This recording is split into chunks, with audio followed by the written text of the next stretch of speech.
Political party हैं, इनको गंभीर रहना चाहिए, बहुत बड़े ओहदे पे हैं, जिम्मेदारी के साथ बात करनी चाहिए। देश को गुमराह करने का जो ये एक नया तरीका अपनाया है, it's not going to work. चुनाव के टाइम पे इनके जो बूथ एजेंट्स क्या कर रहे थे, इनकी पार्टी क्या कर रही थी, ज्ञान इस प्रकार का देना जिसका ना सर ना पाँव, वो किसी के गले नहीं उतर सकती, क्योंकि लोगों ने वोट अंत में लोगों ने दिया है। बाबू बेटा पूरी तैयारी में थे कि ये इनकी ताजपोशी होएगी, सारे कैबिनेट भी तैयारी हो गई थी, कौन किसको क्या मंत्रालय मिलेगा, क्या होगा, रथ भी आ गया था, विजय रथ। तो एक घमंड और ओवर कॉन्फिडेंस में कि हमने तो सरकार बना ली, हवा में चुनाव लड़ रहे थे।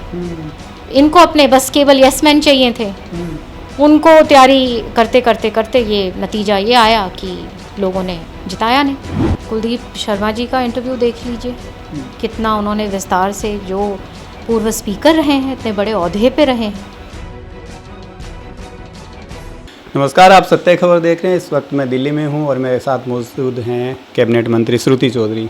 पिछले 2 दिन से श्रुति चौधरी मीडिया में बड़े छाए हुए हैं। असल में जब राहुल गांधी हरियाणा को लेकर के वोट चोरी के जब आरोप लगाते हैं, तो उसके बाद श्रुति चौधरी सबसे पहले इनके जवाब देते हैं और कुछ सवाल मेरे भी हैं।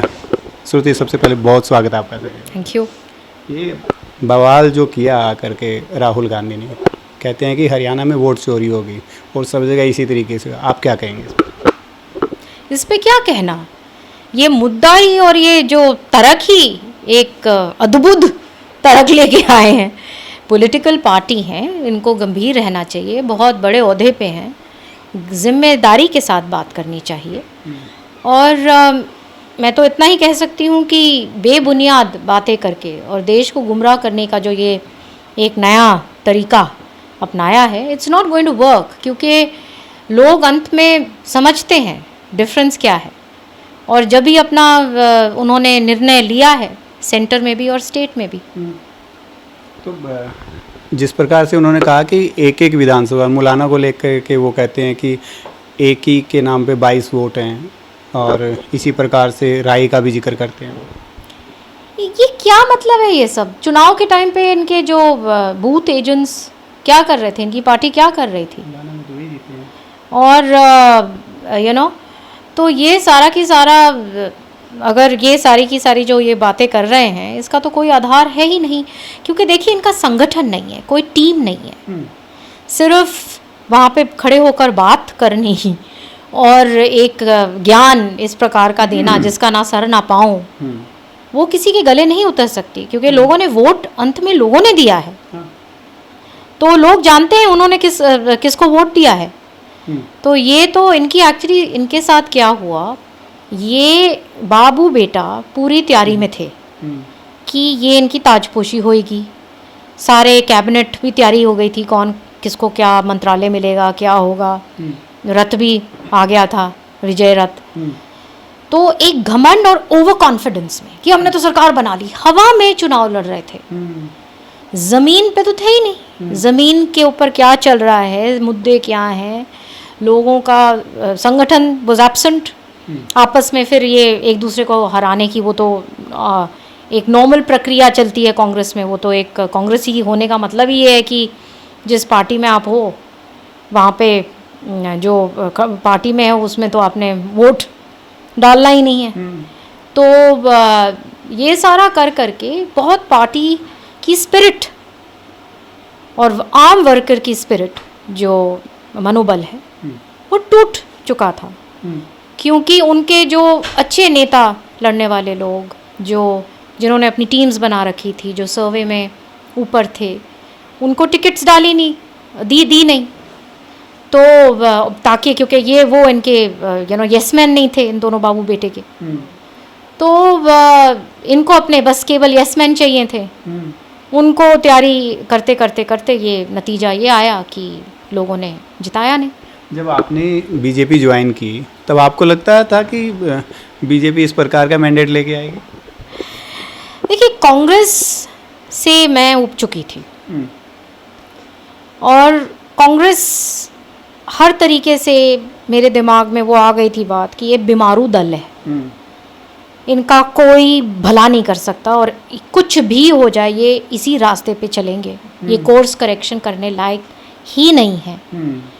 और लोगों के जो ग्रास रूट को ये समझने की क्षमता नहीं रखते, केवल ये 2-4 जो बीच के लोग हैं जैसे बाबू बेटा, वो उन्हीं की चलती एक उन्होंने सब कुछ काबू कर लिया था, क्योंकि कोई ऊपर वालों का कंपल्शन होगा, कोई बात होगी, और बाकी सब की आवाज़ ख़त्म करते जा रहे थे।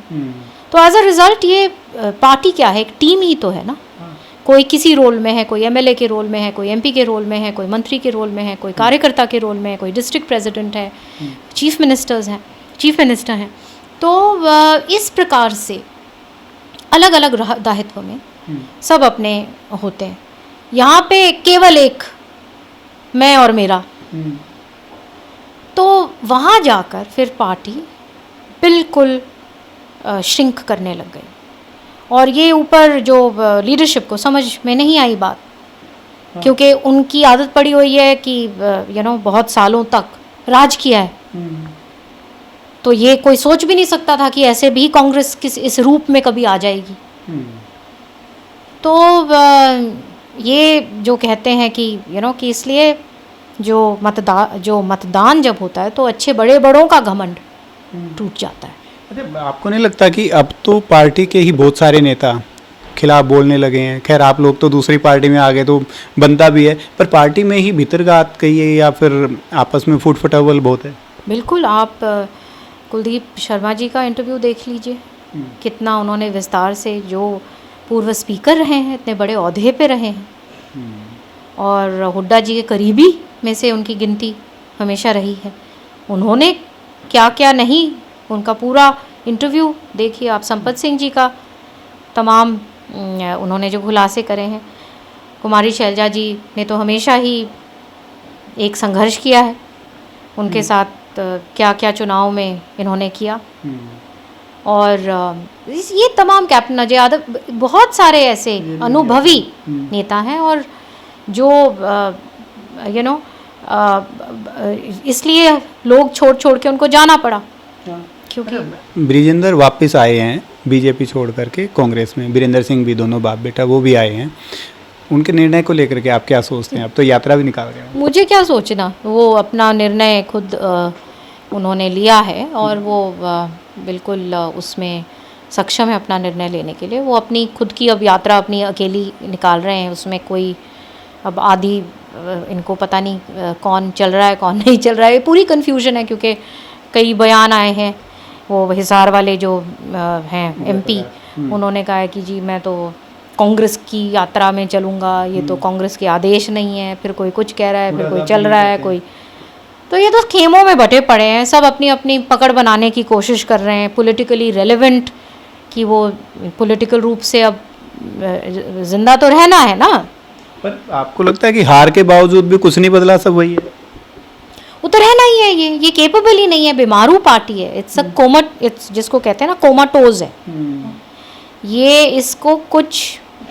इसका कुछ नहीं इलाज है, और ये अपने नेचुरल कोर्स में ये चल रहे हैं, जहाँ नेचर का वहाँ पे जब ये सैचुरेट हो जाएंगे तो वहाँ पे जाके फिर बिल्कुल ख़त्म हो जाएंगे।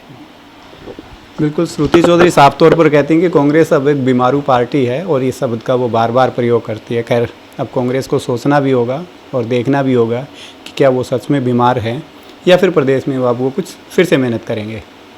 कैमरा से सुनील के साथ सत्यदेव शर्मा। सत्य खबर, सत्य, सटीक, बेबाक।